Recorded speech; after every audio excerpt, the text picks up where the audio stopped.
Good morning. Do you notice all those children that came forward this morning? There was a lot of children. I know we have some visitors here. During the end of service today, we're going to dedicate Caitlin Childs. And so there was a lot of children, but as I was seeing all those children come forward, I was thinking, wow, what I'm about to speak about is becoming like children, and I thought that was a really neat visual. So hopefully you can hold that in your mind, because some of them went upstairs, so I can't have them all just come forward again. You know, I was thinking, Gene and I were talking, because Gene's going to do the baby dedication a little bit, and I wasn't going to go down this route today, but then he's like, hey, I'm going to speak on a passage about children and coming to Jesus, and I thought, and he said, maybe you could do something on that, and so I started thinking about it, and I was like, yeah, that's a really good idea. So I'm going to read a passage from Matthew to start with. Matthew chapter 18, starting in verse 1. At that time, the disciples came to Jesus and said, "Who then is the greatest in the kingdom of heaven?" And he called the child to himself, and he set him among them. And he said, "Truly I say to you, unless you change and become like children, you will not enter the kingdom of heaven. So whoever will humble himself like this child, he is the greatest in the kingdom of heaven. And whoever receives one such child in my name receives me." Well, this passage starts out with the disciples and their concern for greatness. They thought about greatness all the time. They discussed, they argued, they tried to prove one another wrong about who was the greatest, who was going to sit at the right hand of Jesus in heaven. And they did this a lot. They asked this question here as Jesus has already chosen one of them that is the greatest, or they want to put Jesus on the spot and they want to say, you have to choose one of us. It certainly has to be one of us, right? I mean, we're your followers. We're your 12 closest followers. We spend all of our time with you. We gave up our occupations. We gave up our families, and we followed you. So one of us has to be the greatest. Have you ever had an argument or a discussion like this with someone in your life? Maybe you have these discussions all the time. It seems to be part of our human nature to just want to be right. We make a comment in a discussion that someone calls into question, and we do everything that we can to justify our position. Sometimes those justifications are ridiculous, too. Can't you just hear the disciples arguing amongst themselves? Which one of us is the greatest? Peter would have certainly thought it might be him. After all, he had walked on water. Who can have a better argument than that? John seems to write his gospel in such a way as to claim that he was the one that Jesus loved. It would have been a fascinating thing to see and to be in there and listen to the discussion, I think. Have you ever been on a job search, or have you ever been on a committee that is hiring someone? You will see some very creative things show up on resumes. Oftentimes they may not be completely false, but they make themselves look a little bit better than what they might be. So I came up with some examples today, so let's look at some of these examples. So somebody might say, I seek a job that will draw upon my strong communication skills. Now what they might actually be saying is, I talk too much and I like to tell others what to do. Right? Ever known somebody like that? That can be a good quality too. Right? How about this one? I take pride in my work. I blame others for my mistakes.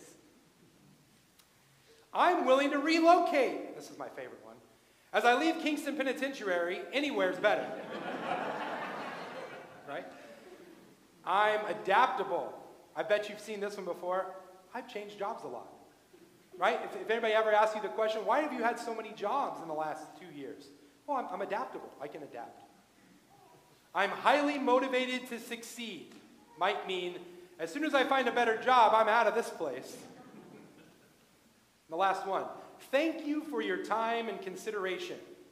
Probably means, wait, don't throw me away. Right? I need to be on the pile of resumes that made the cut.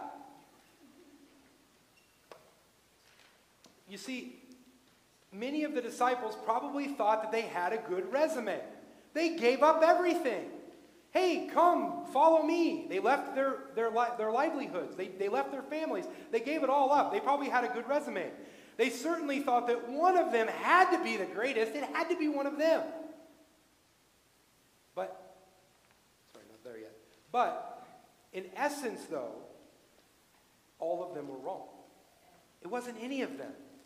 You know, Jesus could have simply answered this question with the correct answer, who is the greatest? I am, he could have said, because Jesus was. You know, God calls himself I am.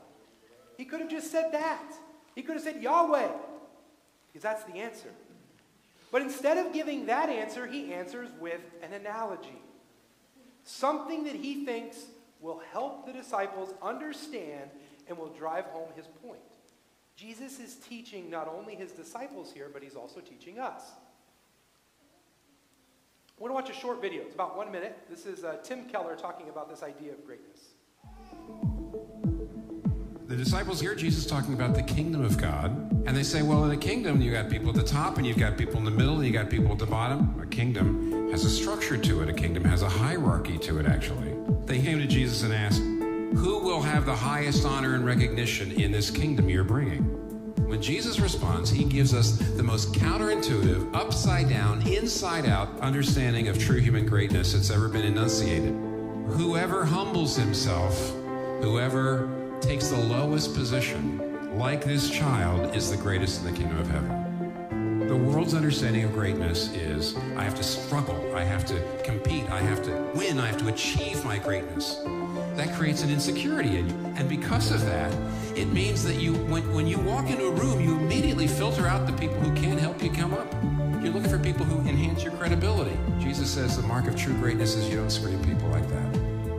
You welcome them. You're open to them. Jesus says the greatest in the kingdom is the one who's come the lowest. Who has come the lowest? Jesus Christ, who was the highest, went the lowest. He's the greatest in the kingdom of heaven. See, our culture tells us that we must fight for our position. We must try to rise to the top. The great American dream is that I can start out as a slave or in poverty, and I can rise to riches and wealth and power and fame. That's what people have been coming to America for since the beginning of this country. They wanted to be able to grow, to become something that they're not. You know, most of us grow up with great hopes and dreams and aspirations, but Jesus says here that we must make ourselves like children. Putting ourselves on the bottom, humbling ourselves, like Jesus himself is doing and is going to do on the cross. Philippians chapter 2, verses 1 through 11. You know, it's really nice. You can put really small print on these giant screens now. You can get a lot more scripture on there. I was hoping that would work out. So he says this. It says, therefore, if you have any encouragement from being united with Christ, if any comfort from his love, if any common sharing in the Spirit, if any tenderness and compassion, then make my joy complete by being like-minded, having the same love, being in one in spirit and of one mind. And do nothing out of selfish ambition or vain conceit. Rather, in humility, value others above yourselves, not looking to your own interests, but each of you to the interests of others. We're going to read a little bit more in a second, but can you imagine the disciples when they're talking about this idea of greatness? Now, certainly the disciples put other people's above themselves at times, but in that moment, they're looking at themselves and they're saying, what have I done? How do I measure up? You know, I'm one of the 12, but am I number one? It's kind of foolish if you listen to the words of Jesus, but he's still teaching them as he's teaching us. Verse 5, in your relationships with one another, have the same mindset as Christ Jesus. This is one of my favorite passages in all of Scripture right here. Who being in very nature God, he was God. He did not consider equality with God something to be used to his own advantage. The one person in the history of the world that could have used that to his advantage said, no, I'm not going to do that. Rather, he made himself nothing by taking on the very nature of a servant, being made in human likeness. And being found in appearance as a man, he humbled himself by becoming obedient to death, even death on a cross. And what happened because of it? Therefore, God exalted him to the highest place and gave him the name that is above every name, that at the name of Jesus every knee should bow in heaven and on the earth and under the earth, and every tongue acknowledge that Jesus Christ is Lord, to the glory of God the Father. Amen. You know, he didn't ask for wealth. He didn't ask for fame. He didn't ask for this idea of being the greatest. But he humbled himself and made himself nothing, and by doing that, he made himself the greatest. It's an interesting concept, the idea of humility. You see, I think the disciples are still viewing Jesus' kingdom as an earthly one. I think they are jockeying for positions in Jesus' administration. Peter certainly wants to be his vice president. Maybe Matthew wants to be the secretary of the treasury, although we see later that Judas ends up carrying the bag of money. Each one of them is clamoring to find a seat at the table, even though they already had one. These disciples were all probably rule followers. They grew up as Jews. They studied the Torah.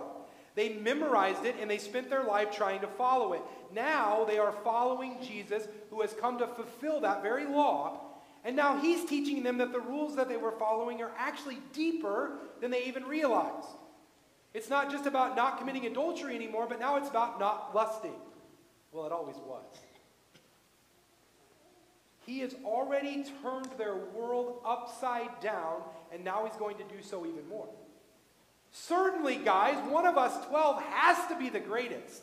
Now, did they say besides Jesus? I don't know. They might have.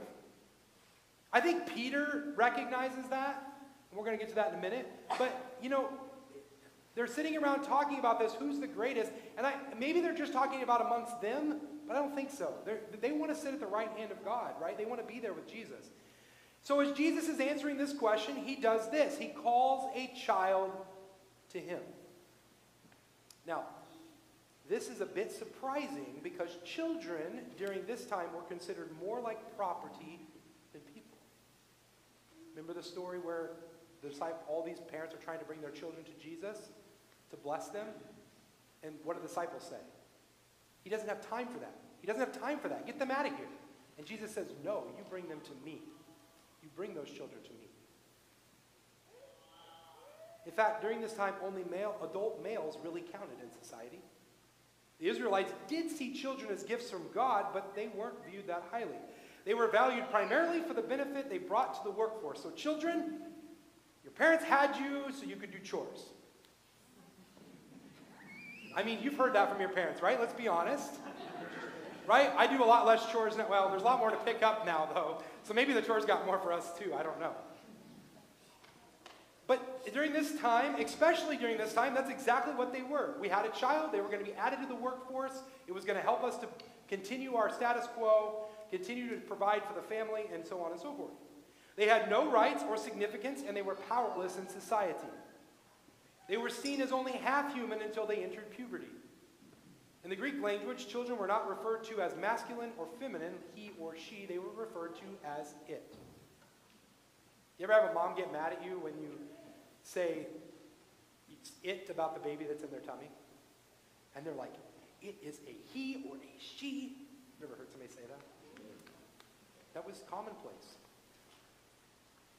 They were seen as the most insignificant, the most vulnerable, the weakest of all human beings. They had no rights, no powers, no privileges. So what point is Jesus trying to make by using a child in his answer? It's a good question. I think it might be this. Greatness in his kingdom does not come from human accomplishments, but from receiving and sharing the grace of God. You see, greatness cannot come from anything that we can accomplish in this world. It can't even come from being able to walk on the water. We analyze our performance and think that we are greater in the kingdom if we do certain things. You know what? I spend an inordinate amount of time in prayer. I read my scripture all the time. I spend time helping people. On and on. I do my best to avoid sins. Greatness doesn't come from any of that stuff. It doesn't come from what we can accomplish. Jesus' words are a pronouncement of grace on those who are unworthy. Say that again. Jesus' words are a pronouncement of grace on those who are unworthy. And a pronouncement of condemnation on those who think they are worthy. Disciples, which one of us is the greatest? When you think you are worthy, you become unworthy. You can never be worthy by anything that you do or accomplish. Last week when I got up here to speak before communion, I talked about how Jesus washed the disciples' feet. And Peter said, "No, Lord, you cannot wash my feet because I am not worthy of you to wash my feet." You see, Peter, at least in part, understood that Jesus was greater than he was. He desperately wants to sit at the right hand on the throne. He wants to be Jesus' right-hand man, but he knows that he's not worthy of Jesus. But then Jesus says something profound. He says, if I don't wash your feet, then you can't be in me. And Peter says, then wash it all. Wash me from head to toe. Because you see, Peter understands. Peter might be the disciple who is open mouth, insert foot disciple. Because he says what's on his mind no matter what. Every one of us has somebody that we know that does that. But Peter understands. He says, if I can't be in Jesus, if I can't have him, none of the rest of it is worth it. He gets it. He says, wash all of me. If you have to wash my feet, you might as well wash it all because I have to be in you. Peter understands that God's grace and being in him is more important than anything else. Greatness comes from receiving the grace of God. You see, children here have no status apart from love, no privilege apart from what they receive. Now he goes on in verse 5 to say this, whoever welcomes one such child in my name welcomes me. Many scholars believe that Jesus isn't talking about literal children here. He's talking about what happens when all of us followers become like children and enter the kingdom through grace. They create environments of grace where people are present, not because they measure up, but because they have become empty-handed and been filled with the abundant grace of God. When you walk in the door, there's no reason to measure up. I don't have to measure myself against the guy sitting next to me. I don't have to measure myself up against the guy down the street. I don't even have to measure myself up against Jesus. I have to come as somebody with no privilege, no significance, no importance, and lay myself at the feet of Jesus and say, Jesus, accept me, and he will offer that grace. How amazing is that? That's an amazing thought. The weakest, most vulnerable, least significant human beings you can think of are a signpost to what the kingdom is like. The church becomes the kind of place that welcomes people like this. Because we're all like that. We are all made in the image of God, but we are all sinners. We are blemished. We are unworthy to receive grace from God, but God still offers that grace to us all. We must accept that grace, and then we must share that grace with others. No matter what, we must think of no matter what we think of their appearance, their personality, their annoyances, etc. You put whatever you want there. We must share the grace of God with all people. Now, application. Takeaways. What are we going to take away from this? Number one, your relationship with God, you don't earn it. You are just as unworthy to have a relationship with God as anyone else.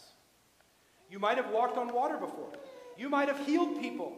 You might have helped people out when they were in need. You might have put more in the collection plate than anyone else. It doesn't matter. You are just as unworthy as anyone else that comes before the throne of God. You are a sinner, and so am I. You are blemished, and so am I. We should be like Paul. When we finally accept Jesus, we should then spend the rest of our lives focused on serving him to our fullest and understand that we are still a sinner and unworthy of God's grace. But we should be so thankful that God extends his grace anyway. If you go and read the letters of Paul, you will see over and over and over and over that he says, I am not worthy. But he pushes on. He continues on. He continues trying to make up for the sins that he's committed. Number two, what he has called you to do is not about your own skills. Dan Allender, in Leading with a Limp, says this. Here is God's leadership model. He chooses fools to live foolishly in order to reveal the economy of heaven. which reserves and inverts the wisdom of this world. He calls us to brokenness, not performance, to relationships, not commotion, to grace, not success. It's no wonder that this kind of leadership is neither spoken of nor admitted in our business schools or even our seminaries. We're supposed to be broken. All right, hands up. Who among us desires to do that? Man. I thought I'd maybe get one or two. But. All right, those people that aren't paying attention, they put your hands up. And Good job. Good job, people. You were either paying attention or really not paying attention. I like that. None of us want to be broken. None of us just go out and go, yeah, I'd like to get broken today. But the most impactful things that have ever happened in my life have happened when I've asked God to break me. The things that truly change me are when I ask God to break me. When I am broken, I must put myself at His feet, because then He is the only thing that can heal me. He is always the only thing that can heal me, but when I am broken, it is easier to recognize the need for Him all the time. Because you get to a point where you can't go any lower. And that's usually when we start crawling our way back out of that hole and realize all along that we never had to go in that hole to begin with. But He also calls us to relationships, not commotion. You know what? Relationships are hard. They're really hard. They take time, effort, patience, understanding, commitment. They get messy, they get dirty. But people, we have to build relationships with people, real relationships, truly putting them over ourselves. You know, a relationship is not just something to do. It has to have purpose. It can't just be commotion. It can't just be this idea that we're just going to do stuff together. Yeah, that's part of it, but it's got to be real. It's got to be intentional. It's got to be right there. You have to have real relationships, and you've got to put the other person ahead of yourself in that relationship. Finally, God, on this quote, God calls us to grace, not success. This is a really good one for me. Being an American, this is a great thing to hear. But this is a very hard one in the culture that we currently live in. Everyone is pushing us to have success. Take what's yours. Rise up from the current status to a better one. But Jesus' example is grace and humility. We are called to put ourselves at the bottom, to humble ourselves, and become servants, to become like children who need us for everything. Last thing, as a church, we need an environment of grace. We need to stop judging people. We need to offer and share grace with everyone. The church should be our safe space, not a place where we fear what others might think. Now, I want to stop there for a second, because I'm not saying that we shouldn't hold each other accountable. So please don't put words in there that I didn't say. We should be holding each other accountable. But you should be able to walk into this place and be welcomed with open arms. Yes, you're going to build relationships with people in this place, and at some point they're going to tell you something hard that you need to work on, and you're going to have to listen, and that's going to hurt. But that's also part of offering grace. Because they're not coming to you saying you're going to be punished for this in that sense. They're saying, I want to help you grow. I want to help you become the person that God intends you to be, and the best person that you can be. We're all sinners. We're all blemished. We must be a church of grace. Because we all have to humble ourselves and put ourselves at the bottom. Because without this, you don't even get in the kingdom, let alone find greatness. So, what's our response today? So if you missed everything, I'll give you one sentence, or I guess it's two. Here's what we do today. Here's our response. We should to come as children, the weakest of all human beings, with nothing. We come as children with nothing. We don't have to bring anything to the table. We don't have to bring a list of our accomplishments. We don't have to tell Jesus that we walked on water. Number one, he already knows. And number two, Peter still fell because he didn't have enough faith to stay on water. But we don't have to do that. We don't have to list out all the good things we've done. You know what the great thing is? We don't even have to list out all the bad things we've done either. We come with nothing. We come with no baggage. We open those doors. We come in and we say, I'm going to put myself at your feet. Greatness in his kingdom does not come from human accomplishments, but from receiving and sharing the grace of God. This week, challenge yourself to receive that grace. Because you know what? It's an everyday thing. Some days I forget to receive the grace that God gives me, and I'm pretty darn hard on myself. It's okay. It's okay to want to get better. It's okay to want to improve. That's not what I'm saying.